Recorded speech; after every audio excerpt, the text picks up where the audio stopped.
Iha?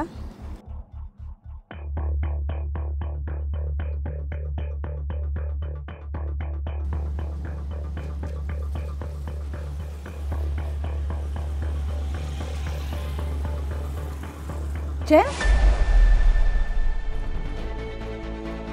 Tita?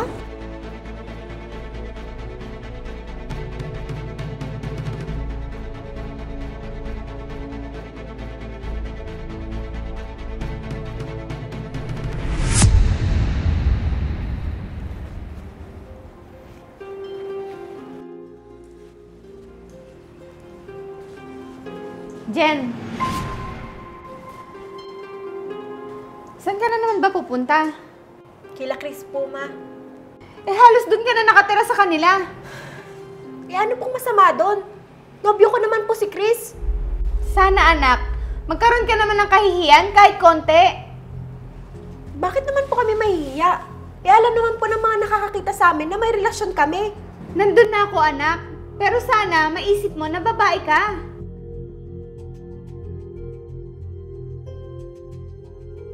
At may iniingatan na dignidad. Hayaan niyo na po ako, ma. Nasa tamang edad na rin po ako. Bakit noon? Hindi kami ganyan sa ginagawa mo ngayon. Kayo yun, ma. Iba na ang henerasyon namin ngayon. Noon at ngayon, kailangan mo pa rin matutong makinig sa akin bilang magulang mo. Kung si Papa nga pinapayagan ako, tapos kayo kung ano-ano yung mga sinasabi niyo sa akin? Jen, hindi kung ano-ano lang yon. Sana matuto ka pa rin pakinggan ako bilang magulang mo. Sige na, ma. Aalis na po ako. Kung ano-ano pa yung mga sinasabi niyo.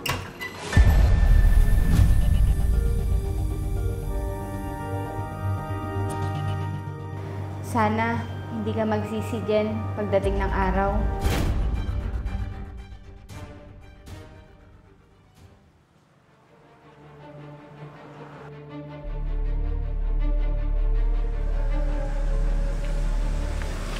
Oh babe, ba't ganyan yung mukha mo? Eh paano? Si Mama nakakainis. Bakit? Ano nangyayari? Nag-away na naman kayo? Paano? Kung ano-anong sinasabi tungkol sa atin.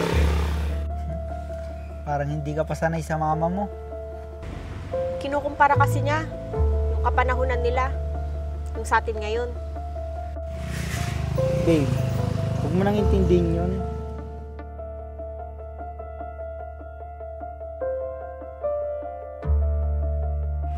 Ang isipin mo, masaya tayo.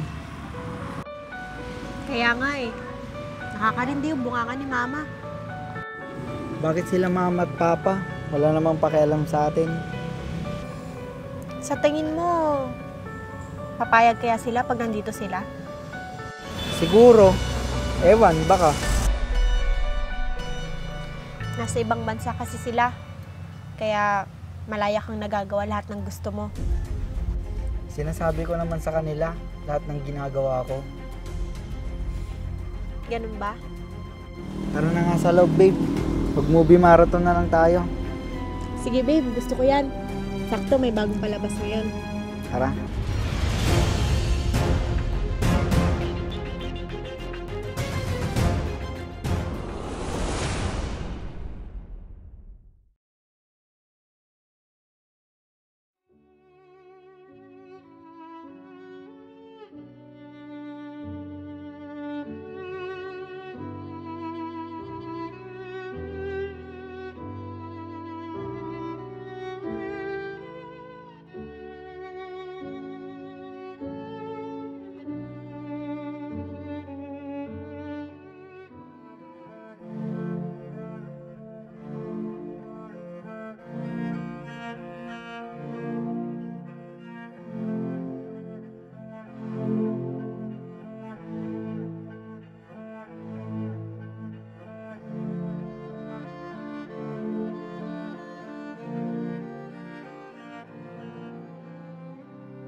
Dati, ang ganda ng buhay ko.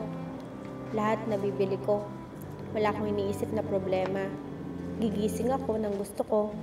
Kakain ako ng gusto ko na kahit ano. Ngayon, swerte na ako kung makakain ako ng 2 beses sa isang araw.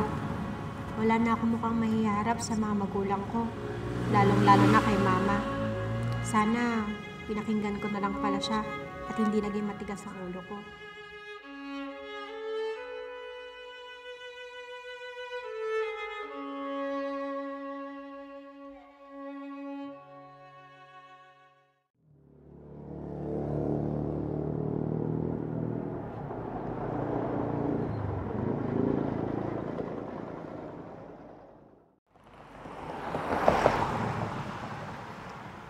Sino kaya yung batang yun? Kawawa naman siya. Parang ngayon ko lang nakita yung batang yun dito.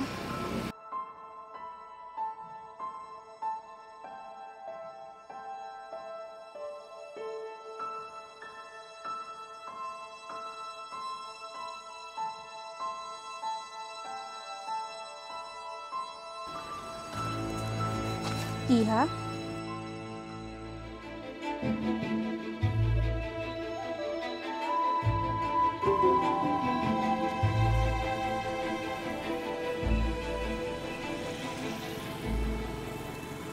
Jen? Tita?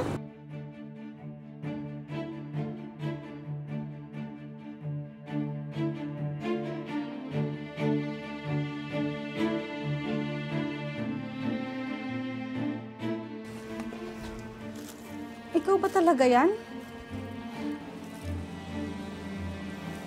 Matagal ka na naming hinahanap. Saan ka ba nagpunta? At anong nangyari sa'yo? Naglayas po kasi ako, tita. Sumama po ako sa kasintahan ko. Eh, nasaan ang kasintahan mo ngayon? Niloko po niya ako, tita. Marami po siyang babae. Eh, bakit hindi ka umuwi sa bahay niyo? Natatakot na po kasi ako at nahihiya na kay mama sa lahat ng masasakit na salitang binitawan ko sa kanya. Jen, ang mga magulang, ganun talaga. Kahit masaktan, mahal ka pa rin nila bilang anak. Sinabi ko po kasi, tita, na kahit kailan, hindi na po ako babalik sa bahay. Kaya ba, natatakot ka na bumalik sa bahay niyo? Opo, kasi wala na po akong mukhang iharap kay mama. Alam mo ba, na kung saan-saan ka hinahanap ng magulang mo? Halos kami ng mga kamag-anak mo ay hindi tumigil na hanapin ka. Dahil hindi nawawala ng pag-asa ang pamilya mo na magbabago ka. Kasalanan ko naman po, tita, kung bakit naging ganito ang buhay ko. May panahon ka pa, Jen, para magbago. Hindi pa huli ang lahat. Paano po, tita? Sumama ka sa akin at umuwi na tayo sa bahay niyo. Napapatawad pa po kaya ako ni mama, tita? Oo naman, Jen. Walang araw na hindi kanya iniisip. Ganun talaga ang isang ina. Pero, natatakot po ako, tita.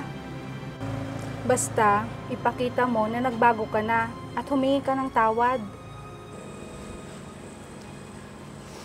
Sige po, tita.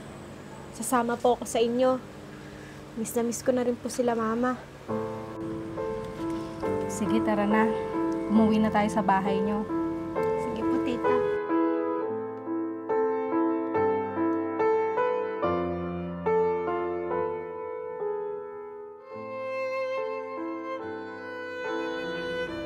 Nasaan na kaya yung anak ko? Ano na kaya nangyari sa kanya? Jen, umuwi ka na. Miss na kita.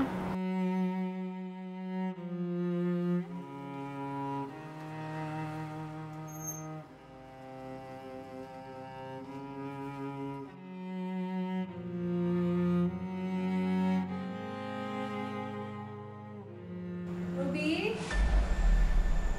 Ruby? Ruby?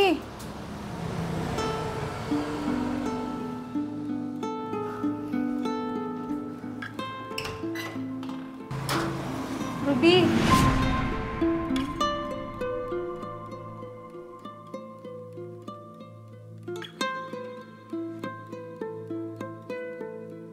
Diyan, anak ko!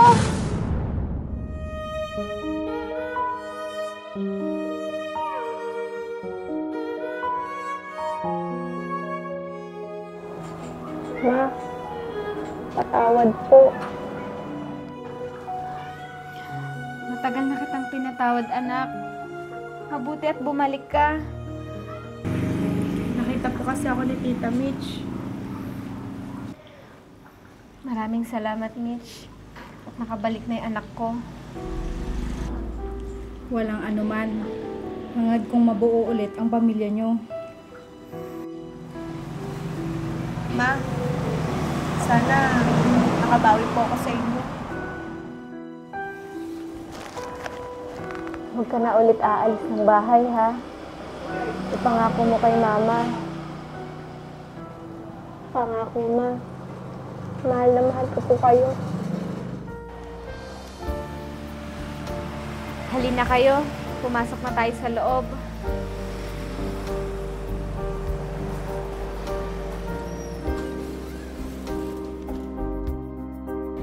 Maraming mga kabataan na akala nila pag nasa tamang edad na sila ay pwede na nilang gawin ang lahat ng gusto nila at nakakalimot na sa pamilya.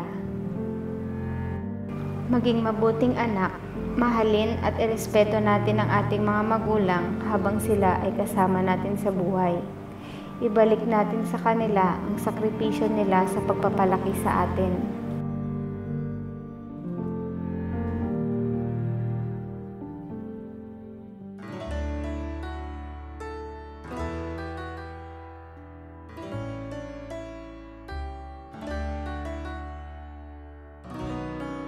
Huwag ka na ulit aalis, ha?